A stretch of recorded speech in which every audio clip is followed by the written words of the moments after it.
पिछली वीडियो में आप जान चुके हो कि नारद मुनि को अहंकार क्यों हुआ था। अगर आपने वो वीडियो नहीं देखा तो उसका लिंक मैंने डिस्क्रिप्शन बॉक्स में दे रखा है, तो आप जाकर वहां पर देख सकते हैं। तो चलिए फिर आज की वीडियो स्टार्ट करते हैं। जब नारद मुनि भगवान विष्णु की अनुमति के बगैर अपनी इच्छा से वैकुंठ से चले गए, तब भगवान शिव की इच्छा से श्री हरि ने तत्काल अपनी माया प्रकट की। उन्होंने मुनि के मार्ग में एक विशाल नगर की रचना की। वह नगर बहुत ही मनोहर था। भगवान श्री हरि ने उसे अपने वैकुंठ लोक से भी अधिक रमणीय बनाया था। अनेक प्रकार की वस्तुएं उस नगर की शोभा बढ़ाती थीं। वहां शील निधि नामक ऐश्वर्यशाली राजा राज्य करते थे। वे अपनी पुत्री का स्वयंवर करना चाहते थे, इसलिए उन्होंने महान उत्सव का आयोजन किया था।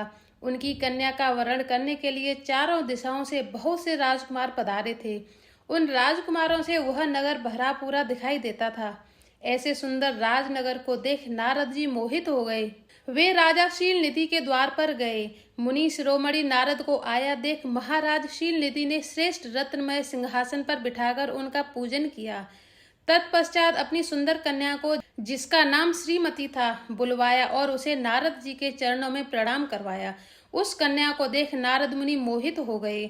तब महाराज शील निधि ने कहा कि ये मेरी पुत्री है और इसका स्वयंवर होने वाला है, इसे आप आशीर्वाद दीजिए। नारद मुनि उस कन्या को आशीर्वाद देकर उसे प्राप्त करने की इच्छा मन में लिए महाराज को प्रणाम कर सीधे वैकुंठ पहुंच गए। वे कामदेव के वशीभूत हो गए थे। शिव की माया ने उन्हें मोह में डाल दिया था। वे मुनि मन ही मन सोचने लगे कि मैं इस राजकुमारी को कैसे प्राप्त करूं, मैं सुंदर कैसे लगूं जिससे राजकुमारी माला मेरे गले में डाल दे। नारद मुनि भगवान विष्णु का रूप ग्रहण करने के लिए उनके पास जा पहुंचे। भगवान विष्णु को प्रणाम करके कहने लगे, भगवान, आपके भक्त राजा शील निधि की पुत्री जो बहुत ही सुंदर है, जो विश्व मोहिनी के रूप में विख्यात है, आज ही शीघ्र मैं उस कन्या से विवाह करना चाहता हूँ, क्योंकि राजा शील निधि ने अपनी पुत्री की इच्छा से स्वयंवर रचाया है। इसलिए आप मुझे अपना स्वरूप दे दीजिए, जिससे राजकुमारी श्रीमती मेरे ही गले में माला डाले।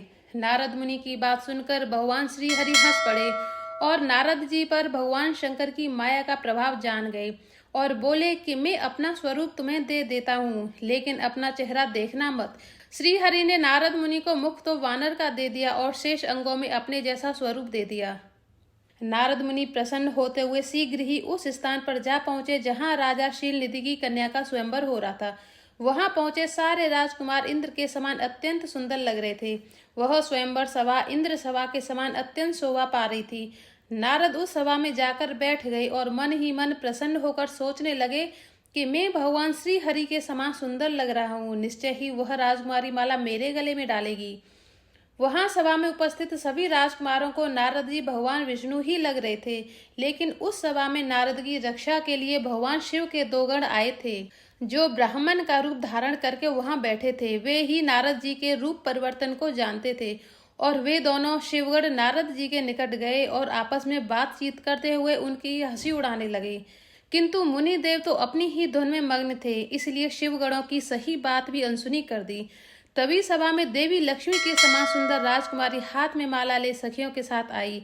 नारद मुनि के वानर जैसे मुख और भगवान विष्णु के समान शरीर को देख नाराज होकर आगे चली गई। तो नारद जी सोचने लगे कि मुझ जैसे सुंदर राजकुमार को राजकुमारी अनदेखा कैसे कर सकती है। तभी वहां शिवगढ़ पहुंचे और नारद जी से बोले कि तुम व्यर्थ ही काम से मोहित हो रहे हो और सौंदर्य के बल पर राजकुमारी को पाना चाहते हो। अपना वानर के समान घृणित मुंह तो देख लो। शिवगणों का यह वचन सुनकर नारद जी ने दर्पण में अपना मुंह देखा तो क्रोध से जल उठे और उन दोनों शिवगणों को श्राप दे दिया और कहा कि तुम दोनों ने मुझ ब्राह्मण का उपहास किया है, अतः तुम ब्राह्मण के वीर से उत्पन्न राक्षस हो जाओ। ब्राह्मण की संतान होने पर भी तुम्हारे आकार राक्षस के समान होंगे।